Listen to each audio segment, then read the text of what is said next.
Friday evening நானும் அவரும் நம்ம மினி கார்டனில் என்னெல்லாம் காய்ச்சிருக்குன்னு பார்க்கலான்னு ஒரு ரவுண்ட்ஸ் போனோம். லாஸ்ட் இயர் கொய்யாக்காய் சீசன் அப்போ நிறைய காய் இருந்துச்சு, நல்லா பெருசு பெருசாக. ஆனால் ஸ்வீட்டே இல்லை. ஆனால் இந்த வருஷம் குட்டி குட்டியாக இருந்தாலும் நல்ல ஸ்வீட்டாக டேஸ்ட்டாக இருக்குது. செடியில் பழுத்திருக்கிற கொய்யாப்பழத்தை எல்லாம் பறிச்சுட்டு நாவல் பழம் மரத்தை போய் பார்க்கலான்ட்டு போனோம். நாவல் பழம் மரம் வச்சு 5 இயர்ஸுக்கு மேலே ஆகுது. இந்த வருஷம் தான் காயே பிடிச்சிருக்கு.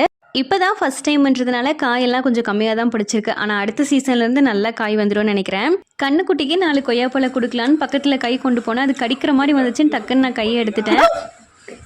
நம்ம இப்படி தள்ளிக்கணும், விரல் ஒட்டினா கடிச்சு போடும். கீழே தான் பல்லு இருக்கும், மேலே பல்லு இருக்கு. டுடே சமையல் மாதிரி டுடே ஹெல்த் ட்ரிங்க் என்ன அப்படின்னா, வாக்கிங் போயிட்டு வரும்போது ஆவாரம்பூ இருந்துச்சு. சரி, அதை பறிச்சுட்டு வந்துட்டு டீ போட்டு குடிக்கலான்னு அதில் தான் டீ போட்டிருந்தேன். ஒயிட் சுகர் ஃபுல்லாக அவாய்ட் பண்ணிட்டதுனால இப்போல்லாம் ஸ்வீட் கிரேவிங்ஸ் ரொம்ப அதிகமாக இருக்குது. சரி, ஃபஸ்ட்டு வேலையாக பிஸ்கெட் செஞ்சு வச்சுக்கணும் அப்படின்னு சொல்லிட்டு சத்து மாவு போட்டு பிஸ்கெட்கான ப்ரிப்பரேஷன்லாம் பண்ணிட்டு இருக்கேன். இப்போ தான் ஃப்ரிட்ஜில் செட் பண்ணியிருக்கேன். பேக் பண்ணிவிட்டு எப்படி இருக்குன்னு நெக்ஸ்ட் வீடியோவில் அப்லோட் பண்ணுறேன். நீங்கள் டயட்டில் இருக்கும்போது ஸ்வீட் கிரேவிங்ஸ் எப்படி கண்ட்ரோல் பண்ணுவீங்கன்னு கமெண்ட்ஸில் சொல்லுங்கள்.